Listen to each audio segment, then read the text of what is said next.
Hello, everybody, and welcome to the Bird's Eye View. I am actually Mr. Krow. This is so horrible at that, and I'm here with War And I Duck. am actually War Duck. We're actually the people that we're hosting today. This is great. Wow, I threw that one way out there. Okay, well, today we came across, I think, what was an amazing video. I was so happy to see this story and hear this story, and it just came as I would almost say a refresher for me. I really enjoyed this story and listening to it. This story talks about the Tesla owners and how one got so fed up with what was going on that he decided to blow his up with dynamite. So Okay. taking Okay, it from so there. so before we get there, is a lot of people think like, oh, the electric, electric's the way to go. The electric, clean energy and all this other stuff, and it's not quite as pretty picture as it seems No, sometimes. no, the thing that I learned in this video or in this introduction to this person, right, is he said in 2013, I bought the Tesla. It was great. I enjoyed it for the first 6 months. Then after that, I started having issues. I started having problems, and it was one thing after another. And I just dealt with this car. That's all it was. He started getting very frustrated with this car, which I've been coming across. I've been doing a little bit of research myself too. And you get some of these people who own the Teslas and they're like, it's not all it's cracked up to be. They're Yeah. cheap. They're off alignment. And by alignment, I'm not talking tires. The quality control of Yes. the Quality. assembly. The quality Assembly is control of the off. assembly is not perfect. I've even read some people are saying that the gas tank or not gas, I guess it's not gas, but the electrical flap to the door sometimes doesn't align very properly, doesn't close after so long. They have to take it in to go get it fixed. It's yeah, the quality, the doors. I think another one is like the doors are always off alignment too and very loud inside. Yeah, So the body lines and the seams aren't all evenly perfectly spaced and stuff like that. And no. so And the Teslas have done a very good job of marketing and stuff where you don't hear yes. about a lot of this bad stuff. And so it seems like electric cars, Teslas are the way to go. But this guy here bought his Tesla in 2013. In 2021, he basically decided that his car wasn't worth fixing, Yeah. and he's decided he was going to blow it up. And for that reason, he had to get it towed. Like he's like, he couldn't start it anymore. He couldn't even move it. Couldn't do anything. however, even if the problem is not necessarily the battery degradation, the battery pack simply fails sometimes, and it's Yep. expensive. It's expensive to replace those packs. Okay, so basically, this guy bought the car for just under, it says 35,000 euros, which is just under $40,000 US dollars US dollars. Yep. In 2013. in I'm 2013. sure And in they're not that cheap anymore. 2021, they asked for $22,000 to replace the batteries. That is more than half of the car. Yeah. I think we're starting to see now what these electrical what the electrical cars are. They're being worn. It's much like your cell phone, right? After a year and a half, 2 years, the battery doesn't hold the charge as much anymore. You have to plug it in more. The usage, it just doesn't hold the charge like it used to. We're starting to see these cars for what they are, and now we're starting to look at what does it take to maintain these cars. Right. Not just to keep them, but to maintain them now. Yeah, not just to run them, the infrastructure to run them, but now it's the infrastructure to keep them on the road. Because Keep them on the road. Because before we started recording, Mr. Krow made a point as this is very much the mentality of Americans to a point is with vehicles is, it's 5 years old. Let me go get a new one. Mm.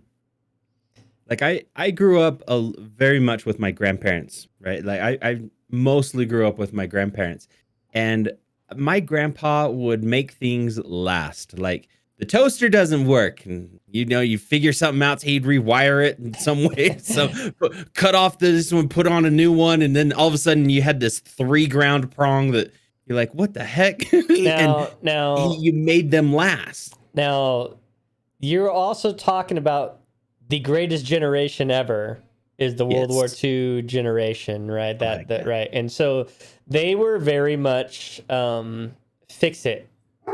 Right, they didn't have all the extra money, the disposable money and stuff, and like growing up, I don't ever remember my parents having a new car.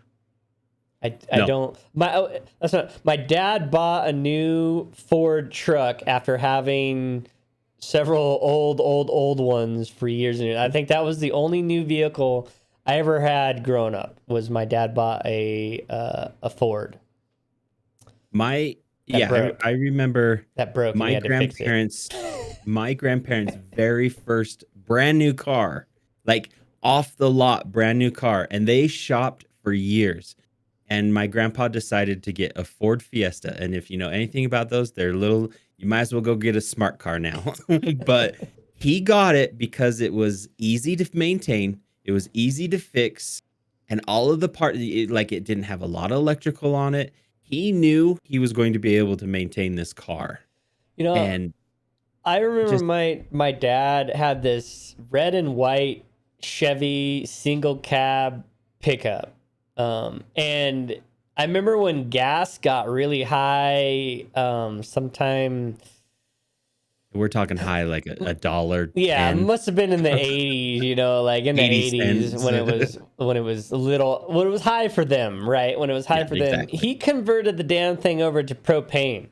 He put this big ass propane tank, put it in the back of the truck because he delivered propane at the time. Mm-hmm. So he would get a discount or whatever. So he converted the truck to propane to keep it running, to keep it on the road so he could afford it. Yeah. Right. And then I remember just big old bomb behind him. I should remember, he was ever in an accident, always be like fixing stuff or doing things. And then I remember he converted it back, and but it was very much always keep and I'm very much the same way. My car is a 2013 and the truck is a 2003 with over 300,000 miles on it. I have a 63 Chevy Nova sitting in the garage that I'm rebuilding, right? Like I don't go and get, like we did buy the car brand new. That was my wife and I's very first car. I probably won't ever buy a brand new car again. Okay. But that was the only one that we've ever bought brand new. Everything else is that we have bought used. It just the warranty's bullshit. Yeah. Oh, that's not true. Did you get the undercarriage? Like I hate that one. I forgot. When I was in the military, I bought a brand new 1997 Chevy Cavalier 2-door. Okay. And in 3 years, I put 200,000 miles on that car. Hey, and I remember the first 6 months that I had it was a fucking disaster, enough to where I had to take it back and they had to replace the whole computer. But so that was, before my wife and I got married, I bought that car. So that was the one new car that I purchased. And then my wife and I bought the Ultima is the other new car. But nice. After like dealing with the warranty stuff, they never fix shit or anything. Like I probably won't ever buy a new car again. I don't see myself buying a new car again. And this means I probably won't get an electric car, because getting a used electric car looks like a giant flipping headache that'll cost you just as much as a new one. If there is one thing I have learned from listening and watching of all of the different owners of Teslas and electric cars, I will never buy a used electric car.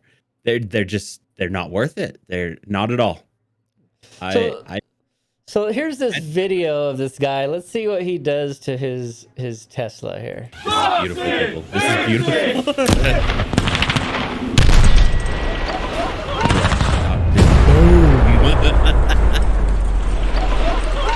I wish I could do something. Wow, dude. Yeah. That's the owner right there too. That would be so fun.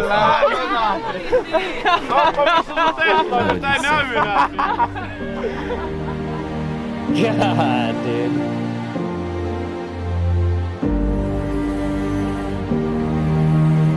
I think this is the guy. This is the first guy who's ever blown up a Tesla. Here it is. The snake. The fucker falls off. Yeah, before it even. Yeah.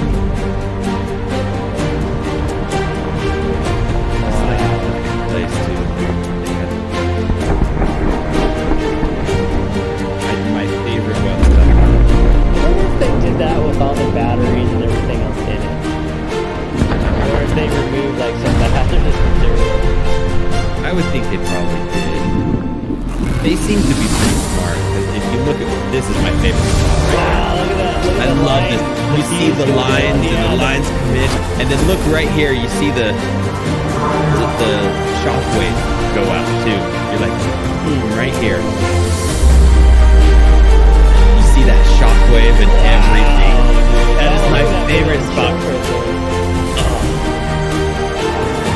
If I could be a pyro. But yeah, see how controlled they did it right there? That went. Yeah. They did it right in the, like, behind it. It has this huge rock wall. And You're never gonna find all the pieces, dude. Ei jäänyt jäljelle. There's nothing left. Mikä ei jäänyt? Mitä ei kyllä jäänyt jäljelle? So you wouldn't understand what Tästä he was näkee saying semmoisen työnjäljen välittömästi.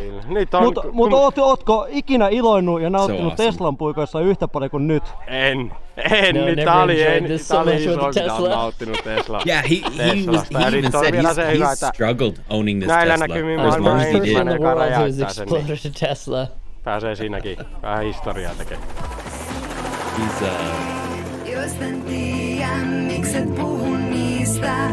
yeah, he Wow. said he kind of struggled. And I follow a pretty well-known YouTuber here in Utah. He lives in St. George, travels quite frequently here to Salt Lake as well, but he owns Teslas and the electric cars, and I don't know, I never know if he's truly enjoyed them. I know he owns a lot of them. He's had like 4 different Teslas, and I don't know if he really enjoys them or if he just has them because they're almost given to him. But I'm not going to say too much of who it is. I'm sure people know. But yet I really can't tell if he really truly enjoys his Teslas or if he doesn't, because there's times in some of his reviews that he talks about his travels that they're annoying. They annoy him. So this guy, you know, he's like, I have a Tesla Model X that's battery pack has lasted more than 300,000 miles. Okay. But the thing is what's the average though? well, it's like it's like when you get a chip for your PC, right? Or a GPU. Did you hit the silicone lottery, or did you get the other end of Exactly. it, right? And your shit fails in a year or whatever, right? Instead of lasting however long. This is the same thing as, okay, sure, this guy won the Tesla Model X lottery and he has a car that lasts over 300,000 miles. But if you're not, and all of a sudden you're hit with a $22,000 repair bill, who can pay that? Well, and We've this was, when was this done? Was this before Biden's inflation? No, this is December 23rd. Okay. So, so this is only going to get, I can only imagine this only gets more expensive. I can't see this going the other direction. No. Especially with like, with the supply chain problems and all this other stuff, right? Not only would it cost you 22 grand, but how long would it take you to get? That's the other thing is people getting Teslas worked on. You can't take them to just the ordinary, you can't take them to the mechanic on the corner. A lot of the time, like in this Gotta go to a story, exactly. Yeah. He took it in. He had to get it towed to someone, and someone was like, "We've looked at it. We've done this. We've seen this. We had to call in to Tesla to get permission to go further." And they, based on the things that we have found and talking to them, they recommend that we have to, replace the battery. Now, Now, if you Yeah, live in the United States, you may be able to find that says this owner managed to find a third-party repair shop that fixed a battery pack for a fraction of the cost, although the fix is somewhat controversial in the Tesla repair community. So basically, they did something to get it to work that a lot of people are... it's not to standards. Right. I'm gonna say this would be like a hack, you know, or it's an adjustment. We've all owned lemon cars. Right. And so like I had my lemon. Dodge required me like the transmission went out when I had it.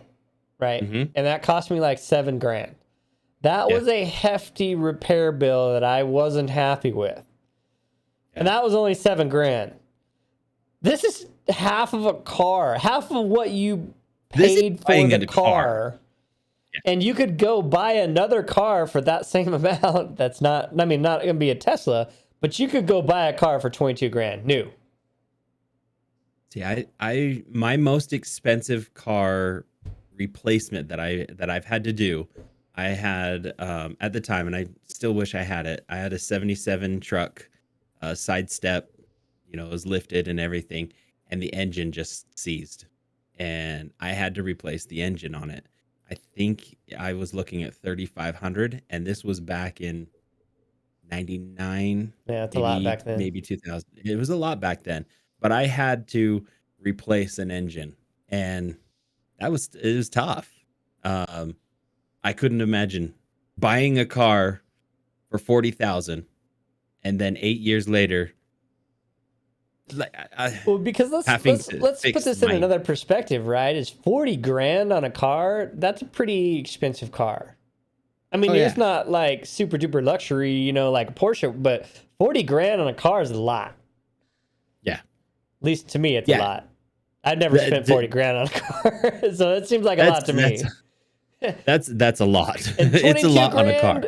If you were buying a car, okay. $22,000 on a repair bill. I'm blowing a car up too. Well, and then that's the other thing too, is I'm looking at how much, like, you spent $40,000 on a car that lasts you 8 years. They typically will give you a loan, if you will, like for 6 years. Oh, so I didn't think about that. Yeah. So you just barely paid this car off, and I'm going to draw this back to the owner as well. He's not been happy with this car except for maybe the first year he's had it. And after that, he's kind of just been stuck in this car where it's like, so let me put it to you this way. $40,000 into 8 years. That's $5,000 a year. Okay. You got $5,000 a year out of a $40,000 car. Yeah. that's crazy, because like my Ultima is a 2013. Okay. And we didn't spend $40,000 on it, and it still runs just fine. I still get 30 miles to the gallon out of it, and you know, I mean, like if they were to come over and be like, hey, there's $22,000 worth of your car, and I was like, show me the dynamite, because we're blowing it up. And that's another thing too, is that I'm looking at how far could you travel the country in your car, in your Ultima? Oh, that's part of the reason it's got, it's a big reason why I do not want an electric. Yeah. I don't want electric. Like, one of my colleagues at work, before the pandemic and everything, right? He went and got it was a new used car. He got an electric car. He lives, I think it's about 22 miles one way from his house to work, and then he has to drive it back. And he doesn't plug it in at his house, and he only gets 60 miles. So he drives it to work. He would plug it in, and then he would drive it home, and it's a car. Like, that's like motorcycle distance. Because it's not enough. No, to be honest, is I've been tracking the last 6 or 7 years the electric motorcycle stuff. Okay. Because to me, cool. it would be very easy for me to commute 20 miles on a motorcycle and back and just plug it in every night. But half of my commute's on the highway at 75, 80 miles an hour, which means those 60 miles that you get on the motorcycle is now like 15. So, because you're using more more power to go faster, huh? Now they've gotten much better in the last few years, but they do have bikes that do, you know, like 150, 200 miles, but those are like $15,000, $20,000 bikes. Hey, you're paying a pretty penny for these. Now they have these bikes that cost about $5,000 that will do 70 miles an hour, but they only do about 40 miles. And to me, that's right on the edge of what I could do. Yeah. So I'm hoping in the next 4 or 5 years that you know, they get some real battery stuff and that or some real distance, and that you know, because if you could sell me a $6,000 or $7,000 motorcycle that does 75, 80 miles an hour and has a range of 80 miles an hour combined. Okay, yeah. I was thinking 100, which means I could get 60 miles or 60 miles out of it, even on the highway or so, 50, 60 miles out of it. I'd be completely comfortable with running that back and forth to work. Yeah. I'm just sign me up for a moped. I'll take the back roads. You know, you can buy a motorcycle that gets 40 miles to the gallon as it is. Yeah. So much. Yeah. And but yet this is what I'm looking at too. We're buying cars to throw away cars. Yeah. This is all we're doing.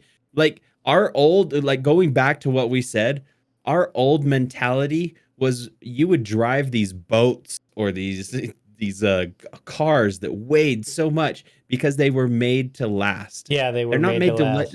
These cars now, if you get in a fender bender, it's gone, right? You know, it falls apart. When I was in Los Angeles, I was driving my 63 Chevy Nova around, a different one, and I was driving it around, and this lady came up behind me and tried to like get to the turn lane before me. Runs right into the back of the Nova. Right. So I get out and I'm like, you know, I'm pissed and everything, you know, my classic car. And it's got this paint chip about yay big. She had size of a quarter. She had one of those Scions, like the box. Oh, Scions, yeah. Right? The Scion. Dude, Yep. The whole front end would just, basically they brought a flatbed to take that car away because it was just oh my gosh. done. I had this paint chip. That was it. It didn't even dent the car really. It just was like a paint chip, and then that was it. But I was like, bye. I'm driving home. You're like, good luck, have fun. Yeah, it's they're just not built to last. Yeah, they are. Everything's very disposable, and it's even on that grand scale. I mean, moving down to what you have and what you use on your day-to-day life. But it's all disposable. Isn't that the American way though now? Yes. Because when you travel to another country, what are you most fascinated with? Their culture, But when you go sightseeing, what are you going to see? Yeah, but when you're going to go look at the beautifulness, the landscaping, I don't know, that's for me. When I travel, I end up going to see these ancient bridges or these ancient buildings or these ancient spots, right? That I say ancient, but they're hundreds of years old, right? When I was in Budapest, Hungary, there was this bridge that was 300 or 400 years old. See, you bring that up, and that is exactly one of the things that I want to do. But we can't build a bridge. We can't build a bridge here that lasts 80 years, or a road that lasts more than 5. Well, go look at the Golden Gate Bridge. I encourage anyone to go look at the Golden Gate Bridge. Yeah, but they've had to redo that thing over and over and over again. There's my point. They just rebuild it. They are rebuilding that thing almost every 3 years. But see, I think that goes in line to everything else that we built in America is nothing lasts. It's good for a couple of years and then we throw it away and get something new.